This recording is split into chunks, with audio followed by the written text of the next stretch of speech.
오늘 6번째 시간입니다. 하나님의 창조하시는 하나님, 뜻을 이루시는 하나님, 그리고 우리의 역사 속에 개입하시고 간섭하시는 하나님, 그리고 다 망가뜨려도 회복시켜 주시는 하나님, 그리고 사랑의 근원으로서 우리에게도 사랑을 안겨주시고 사랑의 감격과 기쁨을 누리게 하시는 하나님을 그동안 살폈습니다. 오늘은 하나님이 그 모든 일들을 누굴 통해서 일하시느냐? 천사를 보내시지 않습니다. 영웅 같은 어떤 특별한 사람을 세우시지도 않습니다. 하나님께서 늘 사람을 통해서 일해 오셨습니다. 특별한 사람처럼 보이는 인물들이 있지만 그 특별한 사람들의 근원으로 들어가면 아주 평범한 사람들, 그런데 그들이 놀라운 일들을 해낸 하나님의 일의 특징을 우리가 보게 되는 것입니다. 자, 하나님이 어떤 사람을 사용하시느냐? 결국은요, 좋은 사람을 사용하셨습니다. 좋은 사람은 이 세상에 의인이 하나도 없다, 성경이 그렇게 말씀하고 있는데 사실은 고쳐 쓰는 거예요.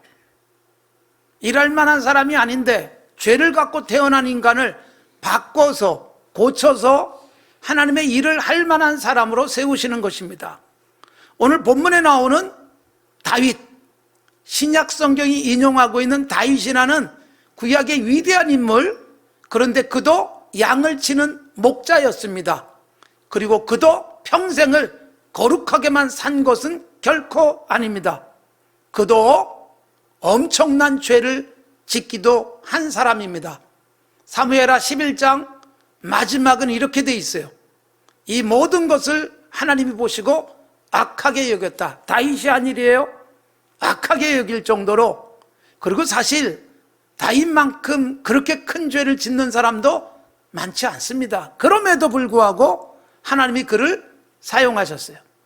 그 가슴 속에 아주 작은 생명의 씨가 있었고 그걸 잘 키워서 악을 잠재우고 의를 계속해서 활성화시켜가면서 하나님의 일을 하는 도구가 되게 하셨어요. 우리도 여러분 하나님의 좋은 사람이 되기를 다짐했으면 좋겠습니다. 똑같은 죄인이지만 하나님이 쓰시면 좋은 사람이에요. 좋은 사람을 쓰시기도 하지만 쓰시다 보니 좋은 사람이 되는 거예요. 우리가 나 같은 사람이 어떻게 싶은데 주님의 일을 열심히 대신 하다 보니까 어느새 내가 좋아지고 어느새 내가 성숙해져 있을 수 있습니다. 그런 사람이 되는 것이 정말 중요한 것입니다. 누가 좋은 사람일까? 여러분, 중요한 기준은 성경을 펼치면 창세기 1장 하나님이 보시기에 좋았더라 7번. 여러분, 뭐가 좋은 것이냐? 하나님이 보시기에 좋아야 좋은 거예요. 객관적 이력, 능력, 학력, 모든 것들이 좋아서가 좋은 게 아니고 하나님이 보시기에 좋아야 좋습니다. 그래서 하나님은 하나님이 보시기에 좋은 사람을 썼습니다. 여러분, 다윗도 하나님께서 베들레헴에 살고 있는, 즉 촌동네예요. 촌동네에 살고 있는 이새의 집에 선지자를 보내서 이스라엘의 왕을 선택하세요. 키가 크고 잘생긴 첫째 아들도 있었고 둘째, 셋째, 넷째 아들들이 줄줄이 서 있었어요. 막내 아들 8번째가 다윗이었습니다. 아버지 이새가 볼 땐 후보군에도 들어가지 않았기 때문에 들어가서 양치게 했어요. 7명의 아들만 선지자 앞에 세워놨는데 여러분, 하나님이 다 그들을 하나님이 보기에 좋은 사람으로 여기지 않았다는 거예요. 오늘 우리가 읽은 말씀의 원전 사무엘상 16장에 보면 하나님이 이렇게 말씀하세요. 나는 그의 용모 키를 보지 않는다. 중심을 본다. 그러면서 선택된 사람이 막내 8번째 아들 다윗이었습니다.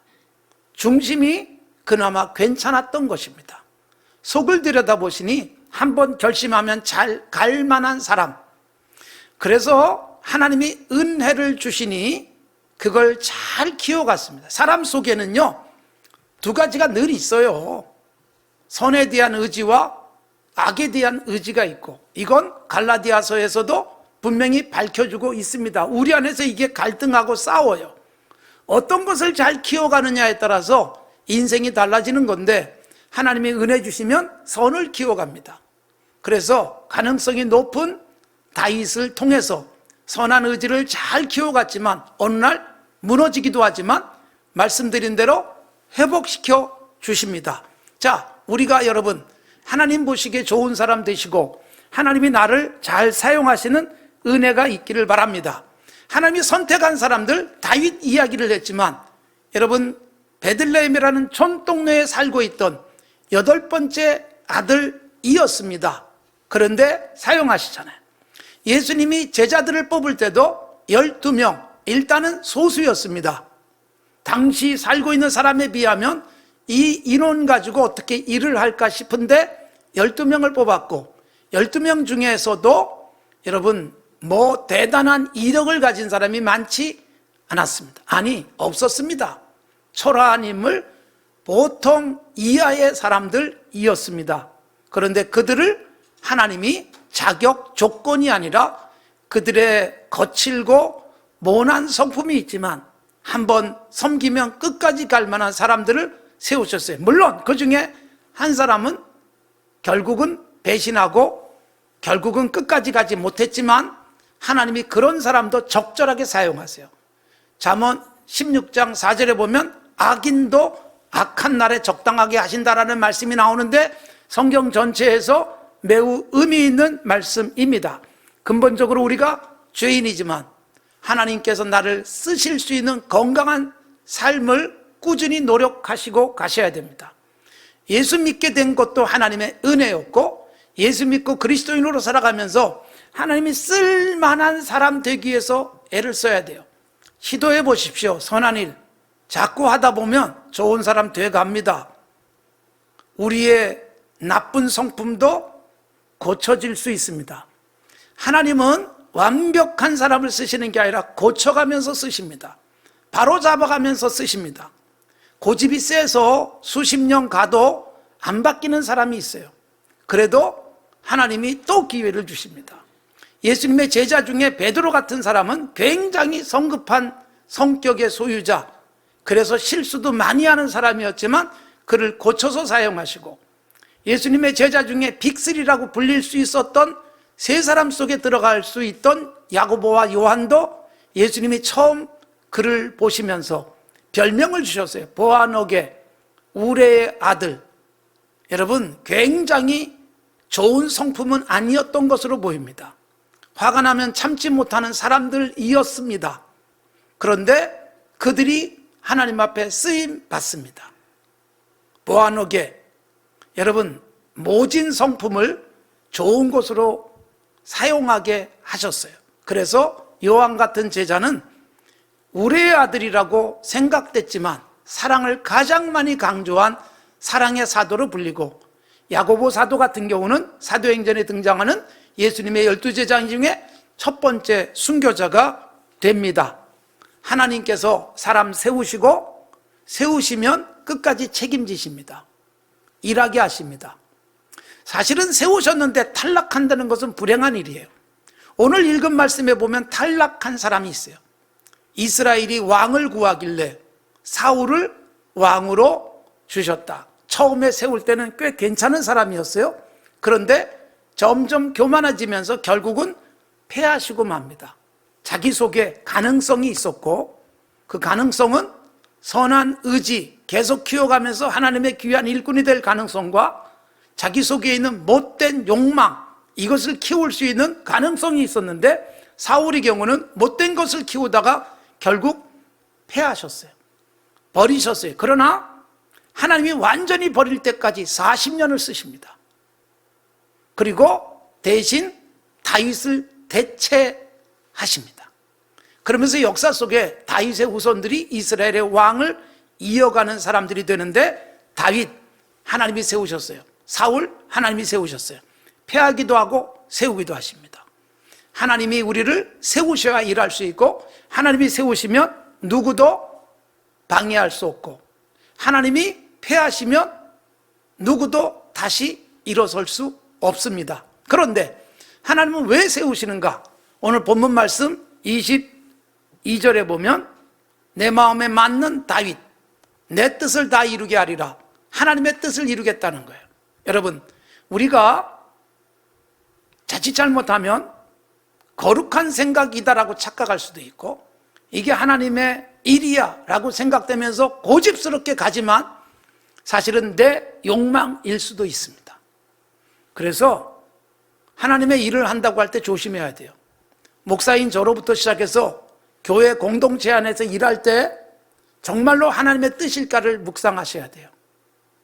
많은 사람들이 반대하거나 또는 많은 사람들이 불편해하는 일들의 대부분은 하나님의 뜻과 다를 수 있습니다. 물론 아주 소수가 방해에도 불구하고 끝까지 밀고 가야 될 정말 완벽한 하나님의 뜻이 있을 수 있지만 하나님은 보편적인 측면에서는 하나님이 특별하게 세운 사람들이 걸러내게 하세요. 그래서 기도 많이 하면서 결정도 하고 그러다 보면 많은 사람이 동의도 하고 때로는 좌절되기도 하지만 결국은 하나님이 뜻을 이뤄가세요. 그래서 하나님의 뜻이란 하나님이 기뻐해야 되지 않겠어요? 그걸 가장 잘 알 수 있는 사람이 누굴까? 그래서 그거 생각해야 돼요. 기도 많이 하고 말씀 묵상하면서 하나님께서 특별하게 세워서 그 뜻을 찾게 하는 사람들이 있고 그들이 공동체를 이끌어가고 하나님의 나라를 펼치는데 앞장서게 하시는 것입니다. 하나님의 뜻이 아니라 자아성취의 현장이 될 수 있어요. 사실은 매슬로우가 이야기한 욕구 5단계 속에 가장 높은 수준의 욕구가 자아성취의 욕구잖아요. 기본적인 생리적 욕구나 안전에 대한 욕구, 사회적 욕구, 존경받고 싶은 그런 욕구 이상의 것입니다. 자아성취를 위해서 희생도 하고요. 굉장히 높은 뜻을 펼치기도 했지만 그러나 그보다 더 중요한 게 뭐예요? 때로는 자아가 부정되면서 하나님의 뜻이 이루어지는 기쁨과 감격을 누려야 되는 거예요. 그래서 우리는 내 자아보다도 하나님의 뜻을 살피는 것이고 하나님이 정말 쓰시는 사람은 내 속에 하나님의 뜻을 확고하게 심어주시고 그 뜻이 결국은 이루어지도록 우리가 지금까지 묵상했던 게 뭐예요? 섭리하시는 하나님, 인간이 망가뜨려도 회복시켜 주시는 하나님, 이렇게 하나님은 일하고 계시는 것입니다. 그래서 여러분, 우리는 분명한 것은 하나님이 예수 믿게 해주셨어요. 이제는 굉장한 가능성을 갖고 있어요. 하나님의 일을 위해서 쓰여질 수 있는 가능성이 높아요. 그래서 가능하면 내 욕망, 편리함보다는 하나님이 나를 쓰시면 기꺼이 순종하자라는 자세를 가지면 하나님 앞에 아름답게 쓰일 수 있는 사람이 되어집니다. 그리고 하나님은 세우시면 일할 수 있는 힘을 주십니다. 미국의 대통령을 했던 지미 카터는 신앙 좋은 사람으로 유명합니다. 퇴임 후에도 주일학교 교사를 열심히 했고 주일학교에 찾아오는 숫자가 우리가 상상할 수 없을 만큼 많은 학생들을 키워낸 사람으로도 유명합니다. 그가 했던 중요한 말이 하나 있어요. 하나님은 일을 주시지만 어깨도 주신다. 일을 감당할 수 있는 어깨, 힘을 주신다는 거예요. 일도 주시고 어깨도 주시는 하나님, 우리에게 일하게 하시면 반드시 힘을 주십니다. 그래서 여러분, 거룩하고 아름다운 일이고 내가 그렇게 원하지 않았지만 분명히 이건 아름다운 일, 하나님이 기뻐할 일이라고 생각되면 하나님이 어깨 주실 것을 생각하고 기꺼이 떠맡으십시오. 일하십시오. 하나님은 반드시 세우시고 일도 하게 하십니다. 다윗을 왕으로 세우실 때 사무엘 선지자가 기름을 부었습니다. 선지자가 기름을 붓는 것은 임직하는 중요한 세레모니였습니다. 제사장을 세울 때도 기름을 부었고요. 왕을 세울 때도 기름을 부었고 선지자를 세울 때도 기름을 붓는 일들이 구약 성경 속에 나타납니다. 그리고 그 기름은 단순한 올리브 기름, 감람유가 아닙니다. 상징성을 갖고 있는데 하나님의 성령이었습니다. 구약에도 성령의 역사는 굉장히 중요했고 이것이 스가랴 4장에 보면 선지자가 본 환상 속에 나와요. 감람나무가 서 있고 거기서부터 연결된 파이프를 통해서 7개의 촛대의 불이 환하게 밝혀집니다. 그 7개란 일곱 교회일 수 있고 하나님의 일꾼들일 수 있어요. 어떻게 세상에 빛을 발하는 하나님의 일을 할 수 있는가? 감람나무로 상징되는 예수 그리스도, 그분으로부터 공급되는 성령이에요. 성령은 예수님이 우리에게 주시는 거예요. 주님이 그래서 이 땅을 떠나시면서 제자들에게 내가 너희들과 항상 함께 있겠다. 하나님 떠나면서 함께 있다니. 그런데 떠나자마자 성령을 보내세요. 성령이 충만하니까 주님이 내 곁에 계신 것 같은 용기, 그리고 주님이 내 곁에 계시면서 공급해 주는 지혜, 누구도 당할 수 없는 번쩍거리는 슬기로운 태도, 열정, 이런 것들이 넘쳐나요. 그래서 그런 성령의 권능을 받은 사람들이 세상을 바꿨어요. 성령이 임하면 권능을 입을 것이다. 권능, 헬라어로 두나미스, 다이나마이트, 다이나믹, 바로 이 헬라어에서 나온 거예요. 아주 능력 있게 돼요. 학력이 아니고 재력도 아니고 권력도 아닙니다. 영적 능력이 생겨서 그 일로 감옥에 갇히지만 위축되지 않고, 매를 맞지만 자신의 분명한 믿음을 굽히지 않는 주기철 목사님 같은 모습으로 승리하게 되는 것이죠. 성령은 중요한 에너지입니다.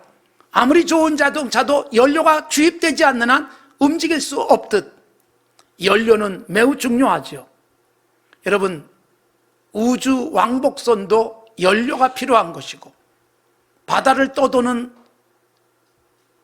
거대한 항공모함, 잠수함들도 요즘은 핵 연료로 연료 보충 없이 상당한 기간을 운항이 가능한 거예요. 어마어마한 힘을 내는데 중요한 것은 연료가 없이는 무용지물이에요. 우리가 하나님의 일을 할 때는 이 영적 연료 에너지가 필요한데 그게 바로 성령입니다. 이것은 이방 왕들을 세울 때도 그렇게 하셨고, 심지어 여러분, 바벨로니아가 무너지고 페르시아가 쏘고 바벨론 포로로 잡혀왔던 이스라엘이 페르시아 시대에 예루살렘으로 돌아가게 되는데 그때 사용한 왕이 고레스입니다. 바사의 고레스, 페르시아의 고레스. 이사야 45장에 보면 하나님이 기름 부어서 그의 손을 잡고 그로 하여금 일하게 하셔서 결국 이스라엘을 바벨론 포로에서 돌아가게 하는 역사를 펼칩니다. 이방 왕도 그렇게 사용을 하십니다. 성경 속에 아주 스펙타클하게 하나님의 역사를 보여준 재밌는 책이 사사기일 수 있어요. 첫 번째 사자 온니엘, 여자 사사 드보라도 나오고, 그리고 세계적으로 유명한 기드온이라는 사사도 나오고, 힘의 상징인 삼손도 있습니다. 영화로도 나오는 그런 사사들이 있지요. 그 사사들이 큰일을 할 수 있었던 것은, 여러분 사사기를 읽으면 하나님이 사사를 세우셨다. 세우실 때 함께 하셨고, 근데 함께 하심이 뭐예요? 아주 성경은 동일합니다. 하나님의 영을 부어주세요. 첫 번째 사사 온니엘, 기드온, 하나님의 영이 임하고, 특히 삼손 굉장히 큰일을 많이 했어요. 맨손으로 사자를 찢어요. 그런데 사자를 찢기 직전에 하나님의 영이 임해요. 30명을 쳐서 죽여요. 하나님의 영이 임하니까 가능했어요. 나귀 턱뼈 하나 들고 1000명을 쳐 죽여요. 블레셋 사람. 하나님의 영이 임하니까 하나님의 영의 능력을 보여주고 있습니다. 그렇습니다, 여러분. 이것은 세상과 다른 힘이에요. 하나님의 일, 하나님의 뜻을 이루기 위해서는 여러분 세상이 일반적으로 말하는 힘이 아닌, 눈에 보이지 않는 그 힘이 필요하고, 손에 아무것도 들고 있지 않는데 하나님이 성령을 통해서 역사하시면 생각도 못했던 일들을 해낼 수 있는 것이고, 성령이 가장 중요하게 역사하는 게 뭔지 알아요? 일하는 나를 먼저 바꿔요. 성령이 임하고 나니까 두려움이 사라져요. 성령이 임하고 나니까 분별력이 생겨요. 성령이 임하고 나니까 어느 게 더 주님이 기뻐하는가, 이게 분별이 가능해지는 거예요. 결국은 성령은요, 나를 바꿔서 일하게 하시는 거예요. 이사야 선지자가 예언하셨고, 요한계시록에서도 계속 보여주고 있는 새하늘 새 땅이 있습니다. 메시아가 오셔서 펼쳐질 새하늘 새 땅, 주님이 재림하셔서 우리에게 주어질 새하늘 새 땅. 새하늘 새 땅을 이단이 쓰고 있기 때문에 신천지, 이건 이단의 이름이 돼버렸어요. 안타까운 일이에요. 좋은 건 다 갖다 써요. 여호와의 증인도 이단이 쓰고 있고 신천지도 이단이 쓰고 있고, 우리가 좋은 걸 제대로 안 쓰니까, 우리가 여호와의 증인이 제대로 못 되니까, 우리가 새하늘 새 땅을 오늘 여기에서 제대로 펼치지 못하니까 이단들이 함부로 사용하면서 그 좋은 가치를 짓밟아버리고 마는 거예요. 새하늘 새 땅은 어떻게 펼쳐질까? 예수님 재림하신 다음이 아닙니다. 예수님이 내 가슴 속에 오시면 내가 새로워져요. 어제까지 생각도 못했던 걸 오늘 생각하게 하시고, 어제까지 시도하지 못했던 걸 오늘 시도하게 하시고, 어제는 꿈도 못 꾼 게 오늘은 거룩한 나의 소원이 되어져서 오늘 보는 하늘이 새로워지고, 오늘 밟는 땅이 새롭게 느껴지면 새 하늘과 새 땅이 되는 것이고, 내가 그렇게 변해서 새 하늘 새 땅을 만들며 살아가면 일터에서 일하는 태도가 달라지고, 돈을 쓰는 목적이 달라지고, 내 힘을 하나님이 기뻐하는데 제대로 쓰게 되면 어느새 우리 주변에 있는 사람이 나를 통해서 새 하늘 새 땅을 보게 되는 것입니다. 사랑하는 성도 여러분, 내가 그 일을 감당하는데 먼저 새로워진 내가 하는 거예요. 그래서 여러분, 우리는 그 사명 속에 사는 거예요. 하나님이 나를 사용하실 것이다. 지금도 나를 사용하고 계신다. 우리는 여러분, 주님의 일을 하는 것을 오해할 수 있어요. 편협된 주의 일이 될 수 있어요. 고린도전서 15장은 예수 그리스도의 부활의 능력을 우리에게 보여줘요. 죽을지언정 다시 살아나요. 생명력을 가진 우리. 그렇기 때문에 마지막 결론, 고린도전서 15장이 길어요. 58절. 그러므로 내 사랑하는 형제들아, 견실하며 흔들리지 말며 주의 일에 더욱 힘쓰는 자들이 되라. 이는 너희 수고가 주 안에서 헛되지 않은 줄 알미니라. 흔들리지 마라. 착하게 살고 의롭게 살다 보면 시험거리가 많아요. 흔들릴 수 있어요. 그런데 부활의 소망 가지고 이겨라. 죽을지언정 포기하지 마라. 그리고 주의 일에 계속 힘써라. 그럴 때 주의 일은 예배당 와서 하는 일이 주의 일이라고 생각하는 굉장히 큰 오해예요. 예배당에 와서 일을 해도요, 내가 하고 싶어서, 내 이름 드러내고 싶어서, 얼굴 알리고 싶어서 한다면 주의 일이 아닙니다.